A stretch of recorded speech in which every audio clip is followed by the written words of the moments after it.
Assalamualaikum warahmatullahi wabarakatuh. Hai, perkenalkan nama saya Anissa Wahyu Isnaini. Nah, kali ini kita akan membahas mengenai karbohidrat. Ada yang tahu nggak sih apa itu karbohidrat?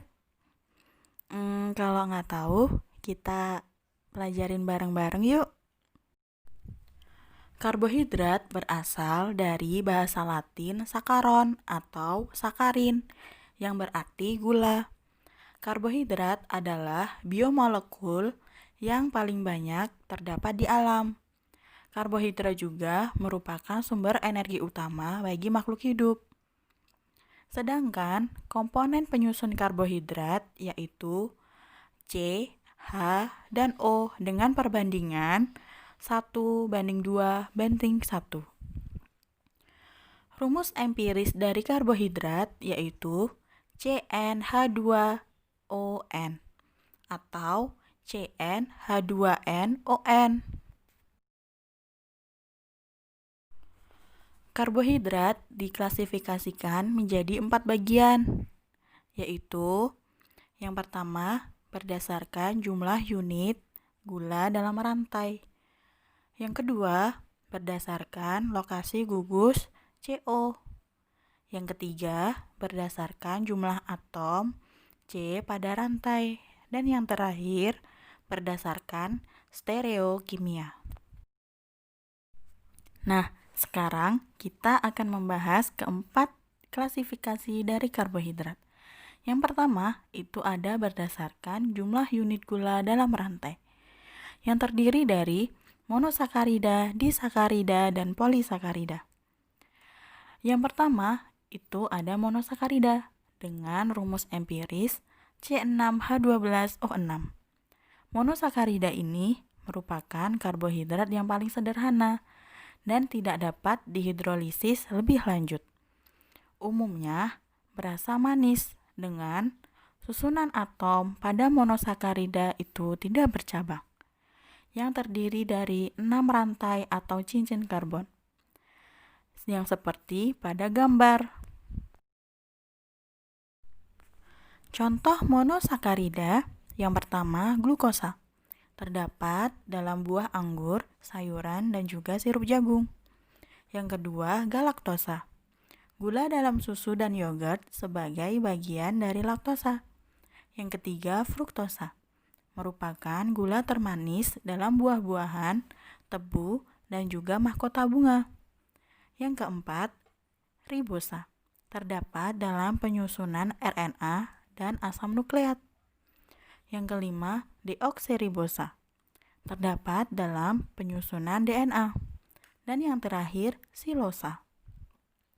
Terdapat dalam gula kayu dan hidrolisis kayu.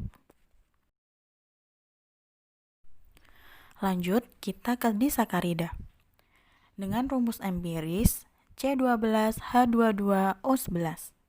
Disakarida ini merupakan karbohidrat yang mengandung 2 satuan monosakarida. Terbentuk melalui suatu ikatan yang disebut ikatan glikosida. Ikatan ini mudah terhidrolisis oleh asam, tetapi tidak oleh basa. Contoh rantai disakarida itu seperti pada gambar. Contoh disakarida yang pertama sukrosa, dibentuk oleh glukosa dan fruktosa. Contohnya gula tebu, buah, sayuran, dan juga madu. Yang kedua ada maltosa, dibentuk oleh glukosa dan glukosa. Contohnya yaitu benih atau biji-bijian berkecambah. Yang ketiga laktosa, dibentuk oleh glukosa dan galaktosa. Contohnya susu dan yogurt. Yang keempat trihalosa, dibentuk dari glukosa dan glukosa. Contohnya gula jamur dan juga terdapat dalam serangga. Lanjut kita ke polisakarida. Rumus empiris dari polisakarida yaitu C6H10O5N. Polisakarida ini merupakan karbohidrat yang mengandung banyak monosakarida. Hidrolisis polisakarida secara sempurna menghasilkan satu jenis monosakarida. Unit-unit monosakarida dapat dihubungkan secara linear atau bercabang, seperti pada gambar. Dalam polisakarida terdapat pati, yaitu simpanan karbohidrat dalam tumbuh-tumbuhan dan karbohidrat utama yang dikonsumsi oleh manusia. Bahan makanan yang dikonsumsi oleh manusia itu beragam, dan beragam pula persentase jumlah patinya. Persentase jumlah pati yang paling besar terdapat dalam beras, jagung, dan gandum, sebesar 70-80% pati. Polisakarida dibagi menjadi dua, yaitu polisakarida simpanan dan polisakarida struktural. Polisakarida simpanan dibagi menjadi tiga, yaitu pati, glikogen, dan juga dekstran. Sedangkan polisakarida struktural terdapat selulosa dan kitin. Polisakarida simpanan berfungsi sebagai materi cadangan yang ketika dibutuhkan akan dihidrolisis untuk memenuhi permintaan gula bagi sel. Polisakarida simpanan yang pertama yaitu pati, adalah polisakarida simpanan dalam tumbuhan. Monomer-monomer glukosa penyusun dihubungkan dengan ikatan alfa 14. Pembentuk pati yang paling sederhana yaitu amilosa, yang hanya memiliki rantai lurus. Sedangkan bentuk pati yang lebih kompleks adalah amilopektin, yang merupakan polimer bercabang dengan ikatan alfa 16 pada titik percabangan. Polisakarida simpanan yang kedua yaitu glikogen.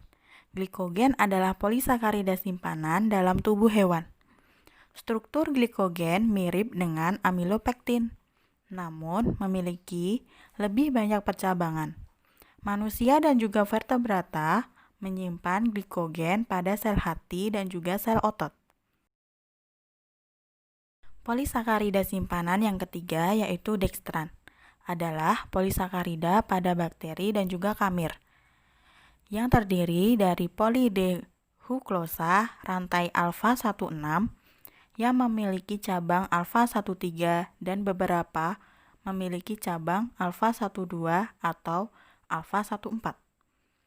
Plak di permukaan gigi yang disebabkan oleh bakteri diketahui kaya akan dekstran.